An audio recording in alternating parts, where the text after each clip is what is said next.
আমার প্রিয়তমা, আমার প্রেয়সী সুলতানা, আমার সম্রাজ্ঞী হুররাম, অহর্নিশি যার বিরহে আমি কাতর, আমার সব আনন্দের উৎস, আমার কষ্টের একমাত্র নিরাময় হুররাম।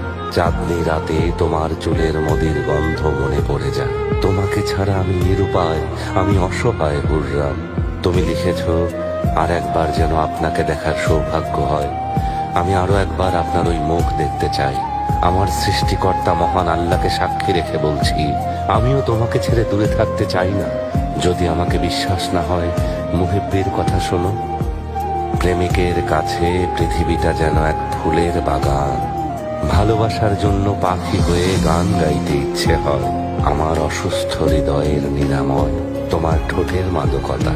বিরহে কাতর এই রাতে আমি সেই মাদকতা চাই। হে প্রিয়া, আমি তোমার সাজানো সে জান্নাতে যেতে চাই। এই অধমকে তোমার ভালোবাসার বাগানে দিও ঠাই। প্রেমের আকুতি দিয়ে জয় করে নিয়েছ এই হৃদয়। তোমার চুলের সেই মদির মায়ায় আবদ্ধ হতে চাই। ভালোবাসার জন্য আমরা অনেক সয়েছি। হৃদয়কে একদণ্ড শান্তি দিতে এ বিরহের অবসান চাই। বলো হে প্রিয়তমা, কেন এই যন্ত্রণা, বিরহ এ দহন? ফুল বলে বিরহীর কান্না আমাদের দোলা দেয়, আর মুহিব্বি বলে ওই রূপে কারো নজর না লাগুক, যেন কোনো চিত্রকর সযত্নে করেছেন তার মুখ।